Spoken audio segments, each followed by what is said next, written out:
Meus amados irmãos e irmãs, celebramos o domingo, o dia do Senhor, o 16º domingo do tempo comum.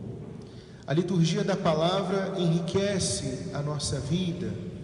A primeira leitura, o texto diz que o justo, o santo, deve ser humano. Nós devemos vencer a concepção, a ideia que temos de que os santos são quase que fora deste mundo, como se a santidade fosse impossível a nós.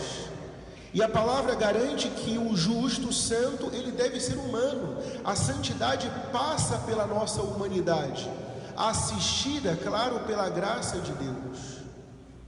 Então é importante que redescobramos o valor da nossa humanidade querida por Deus. No livro do Gênesis, quando Deus criou o homem e a mulher, Ele contemplou e viu que era muito bom. Então nós somos bons, essencialmente bons, criados por Deus, que é a bondade. E fomos criados por Deus para a bondade, para o bem, para o amor, para a verdade, para a justiça, para a santidade. Então nós precisamos redescobrir a razão do nosso ser e a nossa vocação, que é direcionada para Deus, que é o sumo bem. A segunda leitura, o texto vai dizer que o Espírito vem em socorro da nossa fraqueza. E aí está o X da questão. Se eu me reconheço fraco, se a minha humanidade está sucumbindo, eu devo clamar o Espírito Santo de Deus, a sua graça, para que Ele venha em socorro da minha fraqueza. Eu quero ser santo, mas não estou conseguindo. Devo suplicar ao Senhor com muita humildade. E o Evangelho de hoje, a parábola do trigo e do joio. Jesus vai dizer que o campo é o mundo. E as sementes são os homens e mulheres. O trigo de Deus são os homens bons, os justos, os santos. Quem são esses? São os homens segundo Deus, homens decididos por Deus. Então nós que somos trigo e desejamos ser trigos de Deus, nós devemos nos decidir por Deus, porque o joio são as pessoas más, as pessoas que foram corrompidas por Satanás. Deus cria o homem e o cria para a bondade, mas esse pode se corromper. Vamos pegar um exemplo de Judas. Foi escolhido por Jesus, mas o seu coração se corrompeu pelas insídias de Satanás, ao ponto que no final da vida de Judas, na última ceia, quando Jesus entrega o pedaço de pão molhado no molho, quando Judas sai do cenáculo, o texto diz que era noite. Não era noite fora de Judas, não era porque era noite, não, era noite dentro de Judas. Judas estava possuído pelas trevas. Ele foi se corrompendo ao longo de sua vida, e ao longo desse tempo, depois do chamado, Jesus acreditou nele, mas ele frustrou os planos que Deus tinha para ele. Assim também nós devemos cuidar do nosso coração, porque existe neste tempo, neste mundo, algo que São Paulo chama de mistério da iniquidade. É como um sistema de contaminação, igual o coronavírus. As pessoas, elas vão se contaminando no mal e vão levando outras pessoas a também praticarem o mal. Existe um sistema, uma cultura de maldade, do se dar bem, de ter privilégios, de trapacear, né? O sistema da corrupção. E nós devemos tomar muito cuidado, vamos dizer abaixo, porque o trigo, ele pode se tornar joio e não ser recolhido no celeiro da eternidade. A palavra de Deus diz: meus irmãos, não nos enganemos, as más companhias corrompem os bons costumes. Quantas pessoas que caminhavam bem, eram homens honestos nos seus negócios, homens fiéis às suas esposas, mulheres fiéis aos seus esposos, seus maridos, e depois começaram a se unir a outras pessoas corrompidas, e pouco a pouco essas pessoas foram se perdendo, foram deixando de ser honestas nos seus negócios, porque não vale a pena ser bom neste mundo, todo mundo engana, então nós vamos aproveitar. É a lógica deste mundo. de um mundo corrompido que jaz nas trevas, como diz São João, e nós somos chamados a ser luz. A moral da história. O padre hoje pretende ser muito breve, mas trazer o conteúdo da liturgia.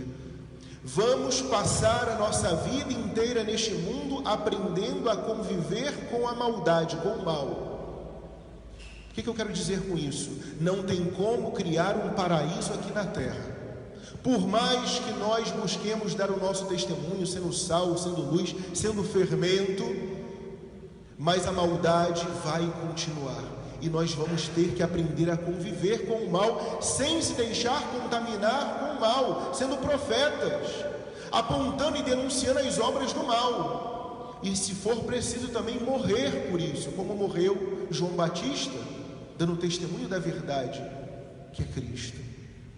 Então, 3 ensinamentos que nós podemos colher do Evangelho. Primeiro, o justo, convivendo com o mal, ele cresce na virtude. Porque não é fácil para o justo conviver com pessoas maldosas, com pessoas que estão sempre trapaceando, corrompidas. É como que ele vai criando no coração anticorpos. Não, isso eu não quero. A lei a voz da consciência, faz o bem e evite o mal. Não, isso eu não participo. E você vai só se reafirmando na virtude. Então, Jesus no Evangelho diz: não arranqueis o joio, deixai que cresçam juntos, porque arrancando um pode arrancar o outro. O que ele quer dizer com isso? Que lidando com pessoas corrompidas, pessoas más, contaminadas, contagiadas, corrompidas pelo mal, nós vamos nos firmando na verdade, na justiça, na santidade.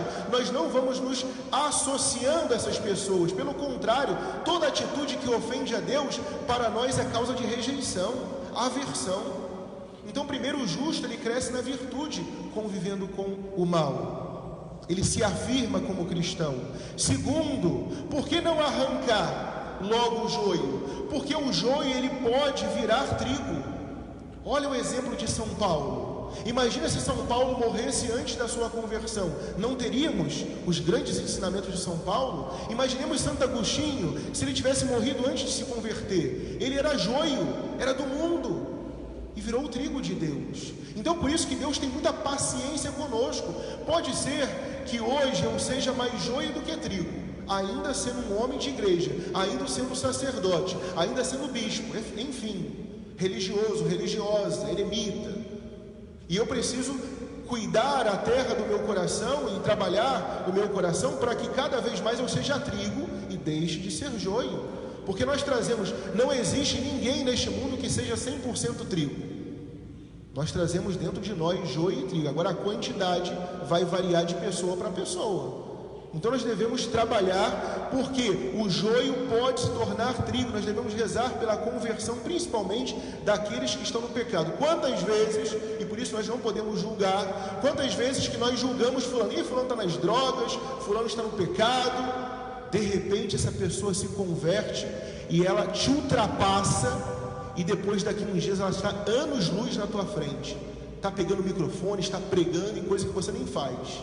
Então olha o perigo de nós julgarmos as pessoas. Existe joio que vai se tornar trigo, pelo auxílio da graça de Deus, pela paciência, a bondade e a misericórdia do Senhor. E por fim, o terceiro ensinamento é o perigo. Existe trigo que pode virar joio. São Paulo vai dizer: aquele que está de pé, tome cuidado para não cair. Por isso, vigiai e orai. Sede sóbrios e vigilantes. O vosso adversário, o diabo, rodeia como um leão a rugir, procurando a quem devorar. Resisti firmes na fé, para que possamos combater o bom combate, completar a corrida e guardar a fé. Hoje nós celebramos, rezando o sufrágio da alma de um grande combatente que foi vencido no combate, mas agora recebe, creio eu, a coroa da vitória, a glória eterna. Dom Henrique Soares da Costa, um grande bispo. A igreja, podemos dizer, perdeu um grande bispo, um grande apóstolo, uma grande testemunha fiel da nossa fé. E agora ele foi recolhido como trigo bom no celeiro da eternidade. Que nós um dia também depois, no final da nossa vida, dizendo como São Paulo, já não sou mais eu quem vive, é Cristo que vive em mim, possamos entrar também no celeiro da eternidade. Em nome do Pai, e do Filho, e do Espírito Santo.